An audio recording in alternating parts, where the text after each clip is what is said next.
नमस्कार, मैं हूं कुमार अनिल। ये है पटना का प्रेमचंद रंगशाला और यहीं से मैं 7 रंग इंडिया में एक नई श्रृंखला शुरू कर रहा हूं। श्रृंखला का नाम है बिहार के लोग। इस श्रृंखला में मैं ऐसे लोगों से आपका परिचय कराऊंगा जो समाज को कुछ दे रहे हैं, समाज में खुशियां बांट रहे हैं। वैसे तो आज हर कोई अपनी खुशी के लिए ही भाग रहा है, रेस में है, लेकिन ऐसे लोग जो समाज में कुछ न कुछ दे रहे हैं, समाज को आगे बढ़ा रहे हैं, ऐसे लोगों से मैं आपका परिचय कराऊंगा, बात करेंगे और उनका क्या अनुभव है, जीवन को वो किस रूप में देखते हैं, इस पर हम चर्चा करेंगे।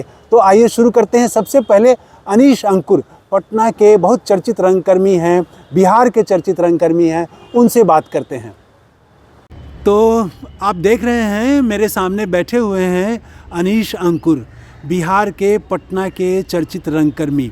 और वैसे इनका और भी परिचय है। अभी हाल में इनकी एक किताब आई है, रंगमंच के सामाजिक सरोकार, और पत्रिकाओं में, अखबारों में बराबर लिखते रहे हैं। तो कई परिचय है, लेकिन प्रमुख परिचय तो यही है कि बिहार के चर्चित रंगकर्मी हैं और रंगकर्मियों के संघर्ष के लिए एक कार्यकर्ता के तौर पर भी संघर्ष करते रहे हैं। तो हम जो बातचीत करेंगे तो रंगकर्म की दुनिया पर तो हम बात करेंगे ही, साथ में हम ये भी बात करेंगे कि जीवन क्या है, दुख क्या है और सुख क्या है। इन चीज़ों पर जो रंगकर्म से उतना इंटरेस्ट नहीं भी रखते हैं, उनके भी काम की बात होगी कि जीवन को कैसे देखें। इनके पास काफ़ी अनुभव है। आइए हम बातचीत शुरू करते हैं अनीश अंकुर जी से कि कितने वर्षों से रंगकर्म से जुड़े हुए हैं, अब तक कितनी बार नाटकों का मंचन किया होगा, कहाँ कहाँ गए, तो वो कुछ अनुभव बताएं आप। धन्यवाद अनिल जी। रंगमंच से मेरा जुड़ाव लगभग 3.5 दशकों पुराना है, 30-35 वर्षों से। पहला नाटक जो मैंने किया ज़िंदगी का वो था हावर्ड फास्ट का नाटक आदि विद्रोही स्पार्टकस।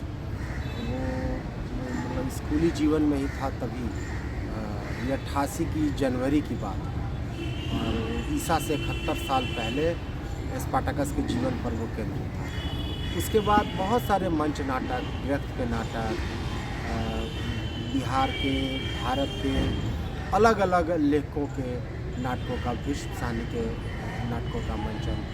उसके बाद व्यक्त, जैसा कि मैंने बताया, मॉलियर का नाटक, दारियो फो का नाटक, देश के विदेश के मंच नाटक। उसके साथ बहुत बड़ी संख्या नुक्कड़ नाटकों की।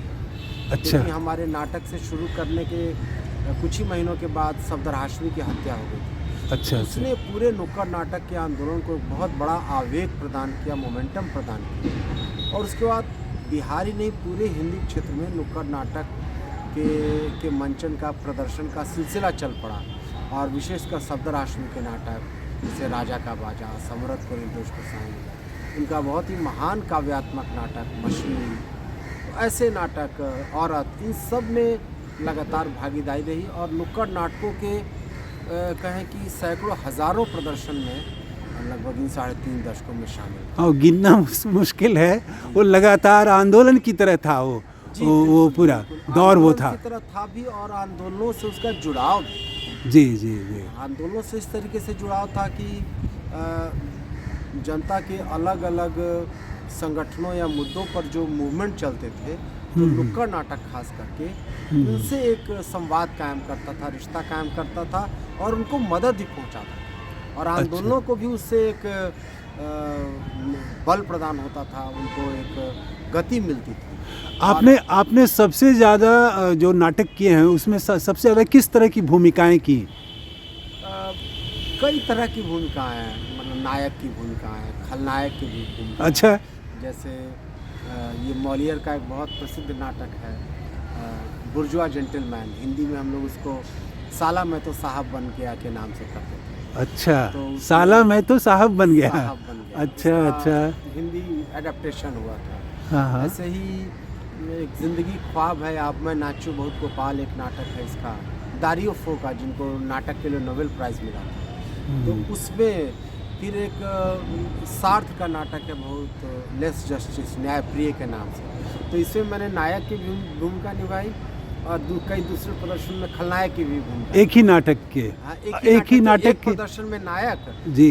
दूसरे प्रदर्शनों में खलनायक की भूमिका। अच्छा ऐसे अच्छा। ही बहुत सारे गैलीलियो का ब्रेख्त है, एक राजेंद्र मंडल हुआ कर रहे थे, उनके कई नाटक थे, मारीच का एक और संवाद, हस्तक्षेप। और इसके बाद नुक्कड़ नाटकों में तो पुलिस की भूमिका, नेता की भूमिका, अफसर की भूमिका, कर्मचारी की भूमिका, मतलब इतनी तरह की भूमिकाएं, और कई बार एक ही नाटक में कई कई भूमिकाएं।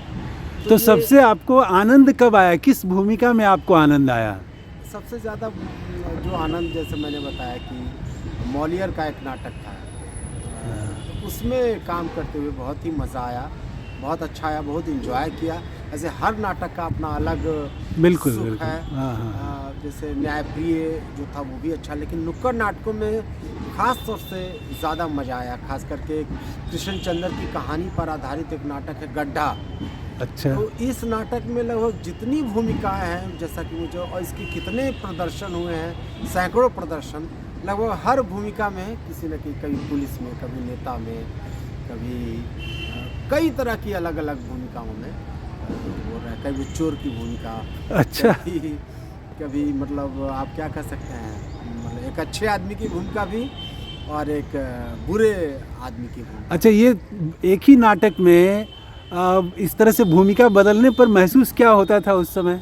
जैसे आपने अभी हीरो का काम किया, फिर उसके बाद विलेन बन रहे हैं, तो कैसा लगता है? जैसे जैसे मैंने बताया कि कई नाटक है, जैसे आपने गड्ढा का जिक्र किया, तो ये बहुत ही दिलचस्प नाटक है। इसके सैकड़ों प्रदर्शन हुए। इसे मान लीजिए कि आप एक पुलिस की भूमिका निभाते हैं और उसके बाद फिर आप नेता की भूमिका में आ जाते हैं, तो करते समय अचानक आपको शिफ्ट होना पड़ता है जी। अपनी, और करते करते करते करते ये चीज़ इतने स्वाभाविक ढंग से अपने आप जैसे होती है कि आपको सचेत प्रयास जैसा अब नहीं करना पड़ता, शुरू में करना पड़ता है, लेकिन वो एक स्वाभाविक, एक सहज हिस्सा बन जाता है जीवन लेकिन का। जैसे कई ऐसे नाटक हैं जिसमें जैसे मैंने न्यायप्रिय का नाम लिया, तो उसमें पहले जिस नाटक में मैं हीरो का रोल करता था, उसमें बहस बहुत थी, डिबेट बहुत थी। अच्छा। एक पक्ष को मैं रिप्रेजेंट कर रहा हूँ, दूसरी बार दूसरे प्रदर्शन में उसी को काउंटर करता हुआ एक दूसरा नाटक, तो बहुत ही एक दिलचस्प अनुभव होता है और अपनी भूमिका को समझने में भी उससे ज़्यादा। अच्छा, नाटक ने आपके व्यक्तित्व पर क्या असर डाला, अगर इस रूप में देखा देखिए, कहें? नाटक ने सबसे ज़्यादा बड़ा असर पड़ा व्यक्तिगत तौर पर अगर मैं कहूँ, तो बचपन में मुझे आदत थी, थोड़ा मैं स्टैमर करता था। अच्छा।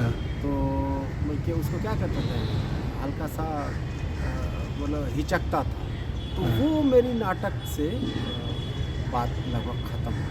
और अच्छा। नाटक से ने व्यक्तित्व के विकास में बहुत मदद पहुंचाई, आत्मविश्वास इसमें बहुत आया और जीवन को समझने की दृष्टि मिली। बहुत सारे लोगों से इंटरेक्शन करते हुए, खुद नाटक में आप अलग अलग चरित्र निभाते हैं, भूमिका निभाते हैं, हर अपनी चरित्र का अपना एक मनोवैज्ञानिक गठन होता है, उसकी समाज में एक भूमिका रहती है। तो इससे एक व्यक्तित्व को समझने में भी और समाज को भी समझने में भी, और जिस तरह के नाटकों की गतिविधियों में थी, जिस तरह से आंदोलनात्मक जुड़ाव था, तो बाहरी स्तर पर भी जो बदलाव या परिवर्तन के लिए जो संघर्ष चल रहा था, उससे जुड़ाव से भी बहुत बातें, समाज कैसे फंक्शन करता है, नैतिकता को कौन लोग निर्धारित करते हैं, कौन लोग राजनीति को तय करते हैं, कैसे धर्म अपनी भूमिका अदा करता है, तो इस सब पर एक धीरे धीरे रोशनी पड़ती जाती है और आपकी एक अपनी जीवन दृष्टि, वर्ल्ड व्यू बनता है। जी।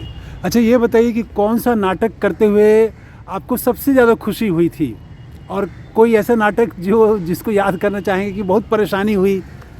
हाँ, ऐसे जैसे सफदर हाशमी का नाटक करते हुए मशीन, उस नाटक में भी जो लगभग, जैसे मैंने बताया कि लगभग सब भूमिकाएं, तो वो इतना काव्यमय नाटक है। सफदर हाशमी की ज़िंदगी का भी पहला नाटक है वो, या फिर कृष्ण चंद्र का गड्ढा, या फिर अगर मंच नाटकों में देखें तो मैंने बताया कि मॉलियर का जो नाटक है, बुर्जुआ जेंटलमैन या साला में तो साहब बन गया, इसको करते हुए बहुत इंजॉय हुए, बहुत भीतर से भी अच्छा लगता था। अच्छा अच्छा। अच्छा, ये बताइए कि जैसे नेताओं के बारे में, कुछ नेताओं के बारे में कहा जाता है कि वो लगातार एकदम से चेहरा बदल देते हैं, ड्रेस बदल देते हैं, तो ये नेताओं के का जो इस तरह से चेहरा और ड्रेस बदलना उनकी, तो और वो जो वास्तव में जो रंगकर्म है, इस दोनों में क्या संबंध है? जैसे होता क्या था कि रंगमंच की सबसे ज़्यादा अच्छी बात है वो तात्कालिक होता है, जी। आज होता है, क्षणिक होता है, और जितने कला माध्यम उसमें सबसे नश्वर है। जैसे आज आपने जो भूमिका की, कल आप आएंगे तो बिल्कुल भिन्न एक ये।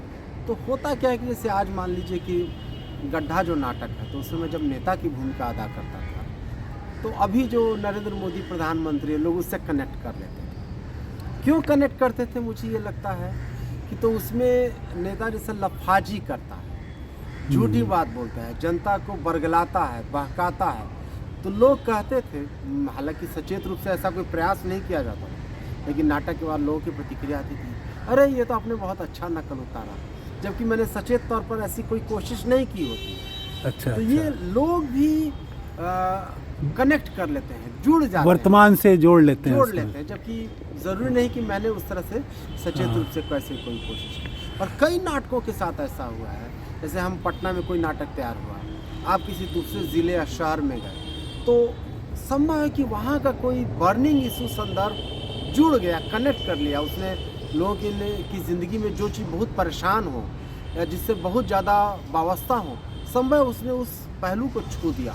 तो अच्छा, लोग- अब हम बात करना चाहते हैं कि थोड़ा विषय हम बदलेंगे कि जीवन को भी कहते हैं कि जीवन भी नाटक है, और आप तो नाट्यकर्मी खुद हैं ही और दर्शकों से हैं, तो इसको आप कैसे देखते हैं, जीवन को नाटक ये जो कहते हैं, तो और नाटक?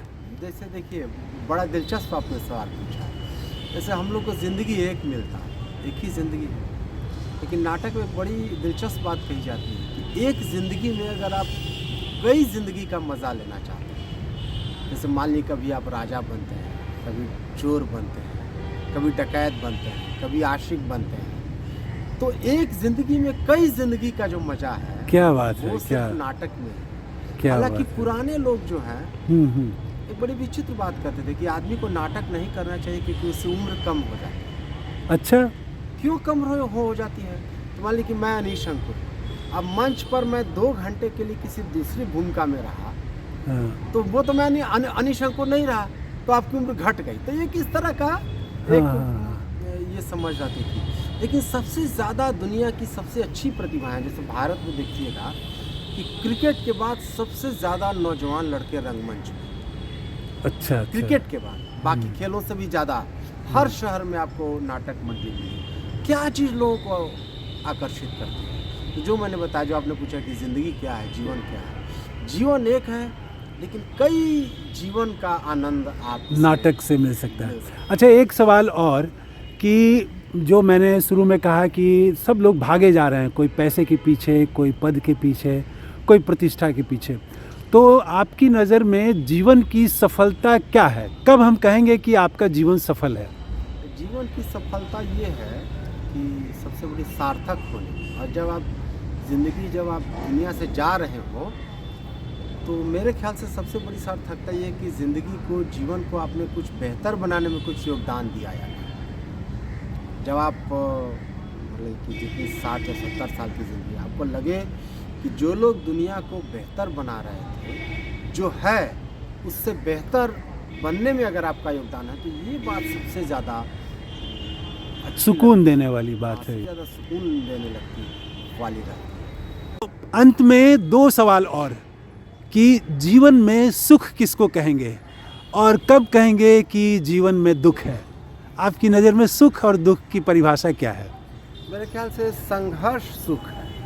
अच्छा, और आप देखिएगा कि जब लोग आर्थिक दृष्टि से संपन्न होते हैं, तो अपने संघर्ष के दिनों को बहुत खुशी से याद करें, याद करते हैं। हाँ, कि हाँ। मेरा भले ही उनके पास आज उनका जीवन कितना भी बेहतर है, मुझे लगता है संघर्ष ही सुख है।